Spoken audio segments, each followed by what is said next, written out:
ಗಂಟೆ ಬಸ್ ಬರ್ತದೆ, 8:15ಕ್ಕೆ ಬಸ್ ಬರ್ತದೆ. ನಾವು ಯಾರನ್ನ ಕೇಳೋದು ಸರ್? ಟೈಮಿಗೆ ಸರಿ ಬಸ್ ಬಿಟ್ಟಿದ್ದೀರಿ ಅಂತ ಹೇಳ್ತೀರಿ. ಎಲ್ಲುಂಟು ಸರ್ ಟೈಮಿಂಗು?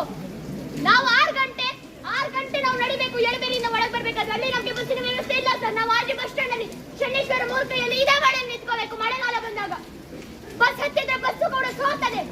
ಬಸ್ ಅಲ್ಲಿ ಕೊಡೆ ಹಾಕಿ ಕೂರುದ? ಬಸ್ಸು ಕೂಡ ಸರಿ ಇಲ್ಲ ಸರ್. ಒಂದೇ ಬಸ್ ಇರುವುದು 8 ಗಂಟೆಗೆ ಒಂದು ಬಸ್ಸು, ಅದಾದ್ಮೇಲೆ ಇರುವುದು 9 ಕಾಲಿಗೆ, 9 ಗಂಟೆ 10 ಗಂಟೆಗೆ. ಅದು ಪ್ರೈವೇಟ್ ಕೂಡ, ಅದು ಪ್ರೈವೇಟ್. ಪಾಸ್ ಮಾಡಿಸಲು ಏನ್ ಮಾಡ್ಬೇಕು ನಾವು? ನಾನು ಹೆಣ್ಣು ಹೌದು, ನನಗೆ ಫ್ರೀ ಬಸ್ ಉಂಟು ಅಂತ ಹೇಳ್ಬೋದು ಸರ್ ನೀವು. ಆದ್ರೆ ನಾವು ಮೊದಲು ಪಿಯುಗೆ ಹೋಗ್ಬೇಕಾದ್ರೆ ನಾವು ಪಾಸ್ ಮಾಡಿ ಹೋಗಿದ್ದೇವೆ ಸರ್. ನಮಗೆ ಫ್ರೀ ಬಸ್ ಫೆಸಿಲಿಟಿ ಬೇಡವೇ ಬೇಡ. ಬೇಗ ಯಾರಿಗಾದ್ರೂ ಹೆಣ್ಮಕ್ಳಿಗೆ ಫ್ರೀ ಬಸ್ ಫೆಸಿಲಿಟಿ ಬೇಕಾ? ಬೇಡ ಬೇಕಾ? ಬೇಡ ಬೇಡ ಸರ್. ನಾವು ಹೇಳ್ತೇವೆ ನಮ್ಗೆ ಬೇಡ. ನಮ್ಗೆ ವಿದ್ಯೆ ಬೇಕು ಸರ್, ನಮ್ಗೆ ವಿದ್ಯೆ ಬೇಕು. ನಾವು ಕಾಲೇಜಿಗೆ 10ವರೆಗೆ ಹೋದ್ರೆ ನಮ್ಮನ್ನು ಸೇರಿಸುವುದಿಲ್ಲ, ಗೇಟ್ ಬಾಗಿಲು ತೆಗೆಯುವುದಿಲ್ಲ, ವಾಚ್ಮೆನ್ ಒಳಗೆ ಬಿಡುವುದಿಲ್ಲ ಸರ್. ಇದಕ್ಕೆ ಯಾರು ಸರ್ ನ್ಯಾಯ ಕೊಡುವುದು? ನೀವು ಹೇಳ್ತೀರಿ